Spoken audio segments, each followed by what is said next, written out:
I'm Mike Steinberg. I'm the executive director of the Roxy Theater.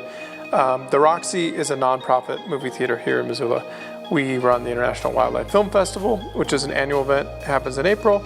We also host the Montana Film Fest, which is coming up in October. Yeah, so what is it? It's a nonprofit, mission-driven community cinema is what we do. So we bring movies every night, independent films and documentaries and foreign films in new release, plus special programming throughout the month, which includes cult films and classic films and one-off programming that may be, like a documentary that's connected to a nonprofit group or a cause. We're also available for rental, and there's, increasingly as we get towards the end of the year, we'll see more and more office parties and birthday parties and whatever, company parties. We'll show Elf, for example, probably about 25 times before the year's over. So the Roxy was built in 1937, and it was a one-screen theater. It's seated about 600 people. And it was opened as what was called a second-run theater. In that era, before there was video or, before even television, movies would play at larger screen theaters, like, for example, the Wilma downtown or the Fox Theater, which used to be downtown. They would have their long run there, 7 or 8 weeks, and then they would come out to the neighborhood theater, just across the bridge, technically, but, it served the university district in the neighborhood. So it opened as that, and it was basically a opportunity for people in the neighborhood to see that film cheaper and later on, Again, movies had much longer lives theatrically because they didn't have other lives. And in fact, lots of them, for years and years and years, would come back as special re-releases. And like Disney films, for example, were on cycle for every 5 years or every 7 years, they come back to the theater before there was cable TV or, The Roxy remained a second-run theater up until the 70s, and then they started to play films that were first run. There was competition on screen in town, so they couldn't get everything they wanted. And they actually converted in the mid-70s to a dollar theater, which was a trend for movie theaters. So you could either sell it for the real estate value or try to churn out popcorn money and basically get old titles, which would be late second run or tertiary run, third run, and play them for $1. Someone we met in this process of our renovation, because we've gotten a lot of people talking about the theater as a result. Someone we met had seen the early show. Yeah. They were like, I was there, and then later on the day it was on fire. Like, what? It blew the doors across Higgins Avenue. So the theater sat for a few years. There was a little bit of a challenge to bring it back. It was the people who owned the theater at the time, and I don't have that readily available, but they were sort of fighting for keeping the theater here, and then there was an attempt to blight the land, and that was done by a neighboring business that wanted it as parking. So they made a big, big stink, and thankfully, Missoula came to the rescue of the Roxy in 1994, or 95 or so. And then it was rebuilt and reopened in 1997 as a triplex, exactly, and it opened as a dollar show as well. I think it was a $2 show, but it was, again, a discount theater.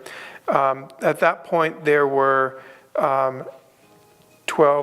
about 20 screens in Missoula. I'm sorry, 22 if you count, or 21 if you count the Crystal. So those were all in effect, and they were all first-run theaters. So there wasn't a lot of access to movies for the Roxy owners. So it didn't fare well. It only stayed open a couple of years. And then the International Wildlife Film Festival bought the building in 2000, and as a site for the festival annually, and officed their festival upstairs. About a dozen years, 11 or 12 years of owning the theater, not a lot happened. There was an occasional public screening.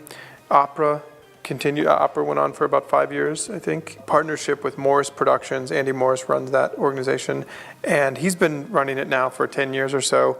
But what it is a contract with the National Theatre Live and the Met Opera. And the programming is extraordinary. It's simulcast from the UK for the National Theatre Productions and from New York for the Met Opera. And it's pretty much the top of the world in terms of opera and theater production. It's extraordinary to have that here in Missoula, Montana. I mean, you might be reading about this in, New York Times or, if you read The Guardian or whatever, you can hear that these things are happening in the world.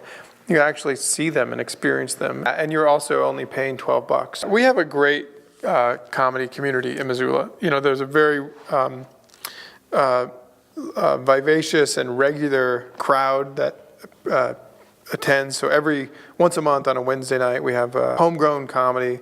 And it's a rotating group of comics. There's some open mic in there too, but there's some headliners and some people who are doing it, on a regular basis, who may or may not call themselves pro, but they're pro. They're funny people. So we host that. We also do something called Movie Mockers, which is kind of in the vein of Mystery Science Theater. So we'll show a bad movie and have 3 or 4 comics up on a couch with live mics talking over the movie and just trashing it, just making fun of it. I personally love comedy, and we're lucky to have a couple big advocates of the comedy scene. John Howard, who runs those homegrown comedies, has, within the last few months, 5 months or so, been hired on as a manager here. He was just kind of showed up every month to do comedy, and they were like, let's hire John. Aaron Roos also, once upon a time, big part of the Missoula improv comedy scene. Yeah. He was in the Shop, if you remember that gang back in the day. Yeah. So comedy is it's a nice component to have here. And like I said, they pack the place with their regular crowd, and the community floats around town. I mean, there's a few venues that they play regularly, and we're really proud to be one of them. So again, the theater was built in 1937, and after some attempt at restoration, the original sign was taken down before the fire, by the way. It had been replaced, and it's this flat, it's kind of greenish. It had been kind of, defiled of its original Art Deco glory, and when they rebuilt, they brought it back the same way. That's what insurance money allowed them to do. And at some point in the early 2000s, they put in a wedge marquee, which was more practical. So anyway, they brought that in, which was functional, but it wasn't aesthetically in line with the theater. The facade remained. That was the only thing that they were able to keep. The entire theater was gutted, and the doors were needed replacing, of course. So it's part of bringing me on as the executive director. There's a Wildlife Film Festival that owned this building, and so people thought of this building as just where the Wildlife Film Fest was.